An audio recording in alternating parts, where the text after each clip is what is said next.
to come up to the stage. He actually just entered the semifinals for the Florida's Funniest competition. Chance to get it for Luke Trotta, everybody.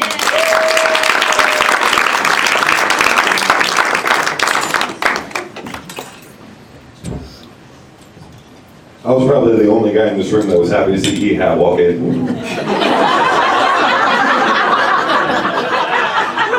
Not even the most awkward part of my day. I actually met up with Larry for lunch at that risque place. The bacon was delicious, though.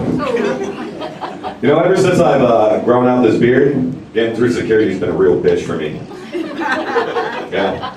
The other day, I tried to bring my mother with me as like an extra form of verification. Yeah, they searched her with the rubber gloves, too. My mother hasn't been touched like that since 9 months before she gave birth to me. Think about it. Made her day, I felt violated. Now, folks, I live in Port Charlotte. If you don't know where that's at, don't worry. Nobody else does either. If you do know where that's at, that's bad, because that means you're 5 minutes away from dying.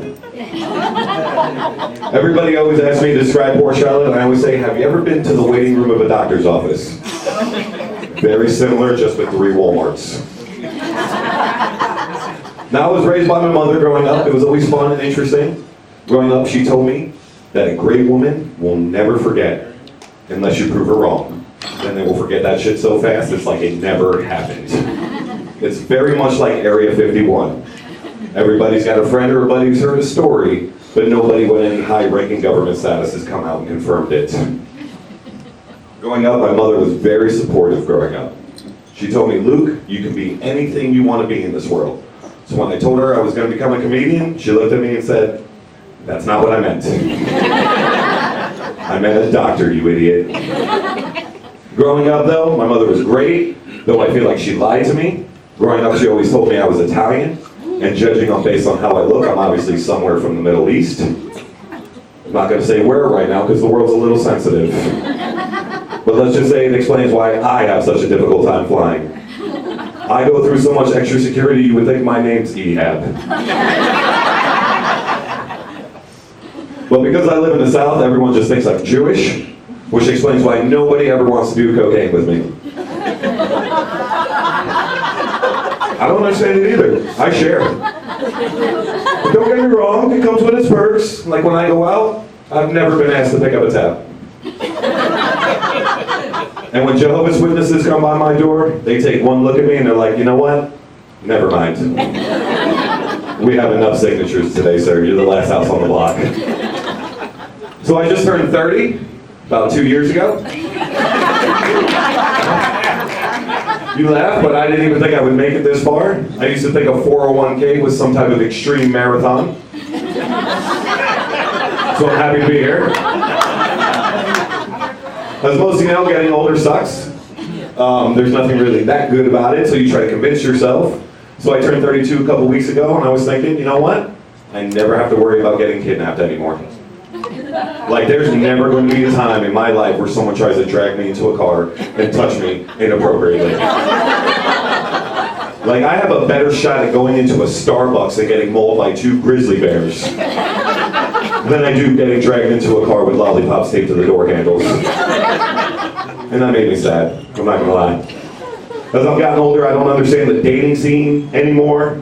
Like, I don't understand why women are dyeing their hair all sorts of different colors. Purple, pink, blue, I don't get it. But ladies, thank you. You've made life easier for me. I always liked women who had terrible relationships with their fathers. Now I know where to start. I also don't understand dick pics. Like, I don't get it. Whatever guy, and it was obviously a guy, because we're the only species in the world that would be like, now that's a great idea. I want to punch him in his throat.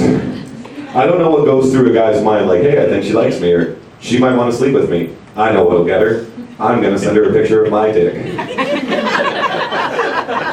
No, guys, no. Send her flowers. Write her a letter if she's into that. Do not send her a picture of your dick. I've never once had a woman look at me and go, you know what, Luke? You have a really pretty dick. And I do. It has a 6-pack. Yeah. It's a good dick. Comes with good references. Never late. If anything, it always comes early. So So everybody remember, as we move forward into the new year, say no to dick pics. As I'm getting older, my life's changing. Not really my life so much, because I've made every conscious decision not to be a mature, responsible 32-year-old adult. But everybody else I know, their life's changing. Like everybody I know has kids now. I get invited to so many kids' birthday parties, you would think I have a red dot on my house. By the way, has anybody ever tried to get high in a bounce house? Don't do it. I always spill bong water all over the little kids. It's horrible. Yeah. Parents didn't laugh as hard as you, sir. Wish they did, though. Sorry, Mom. So as I've gotten older, you know what's great? Everybody that I know is not single anymore, and I'm the only one that's single, which is awesome, because my friends always try to hook me up with women, and I take that. I don't mind an easy layup every now and then. But the problem that I have with it is that when my friends are always describing me, they're always like, Luke's really nice. I'm gonna be honest with you, everybody. I'm not that fucking nice. Like if a little kid were to fall down right now in front of me, I would laugh my ass off. And that's not nice. I feel like if they're describing me, they should say, he's funny. Dick has a six-pack. Then he's nice. That's the way to describe me. So I have a day job, because comedy pays awesome. And at my day job, I work with 22 women. You know what that means?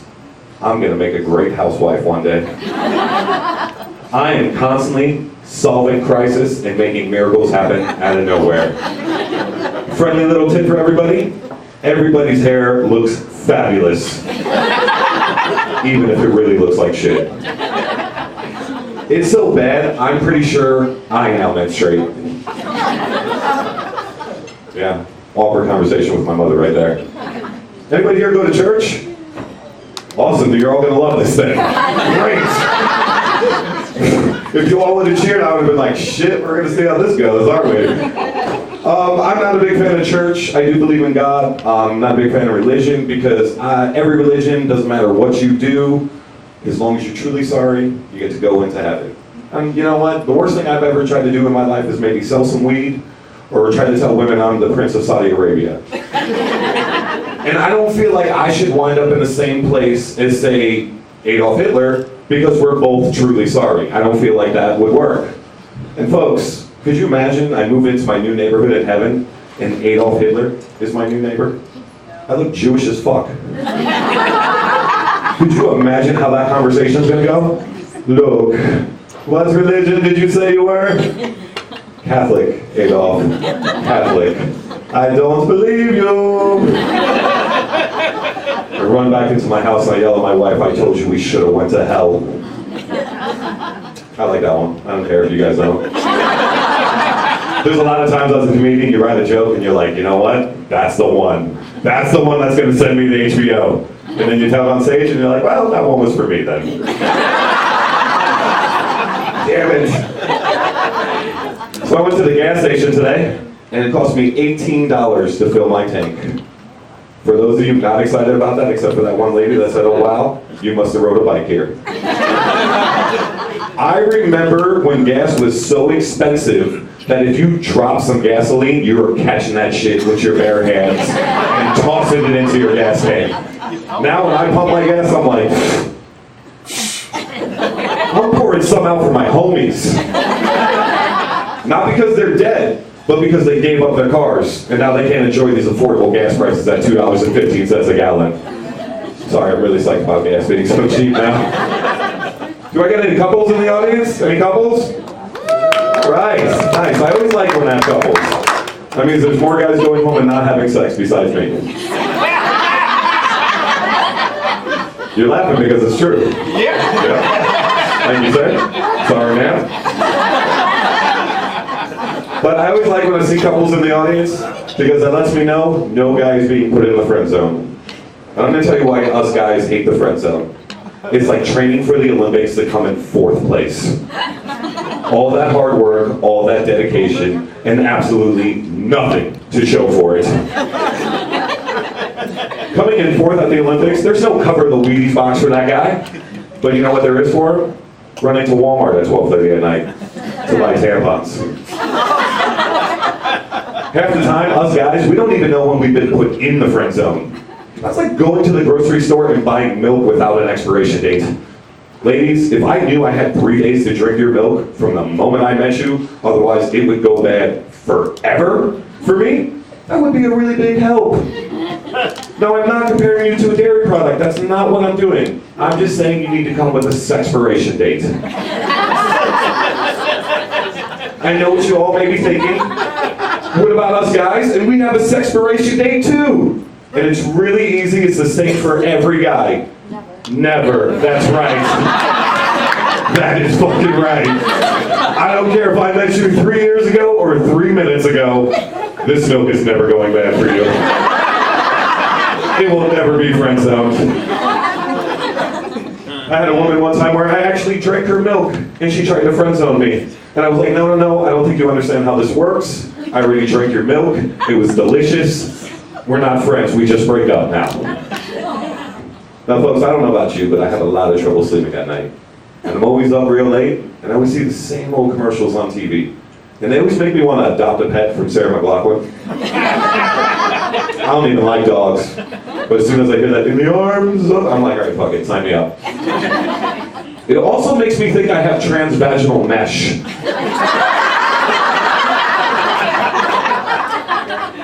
I'm not even sure I have the right lady parts for transvaginal mesh. But my favorite are those commercials where they ask those random questions about whether or not you have some random disease. Like, are you happy but sometimes sad? Yes. Do you feel like there's no way out? I live in Port Charlotte, Florida. Yes. There's only one way out of that place. Well, then you have a yeast infection. Ladies and gentlemen, I'm Trotta. Thank you very much. You guys have been awesome.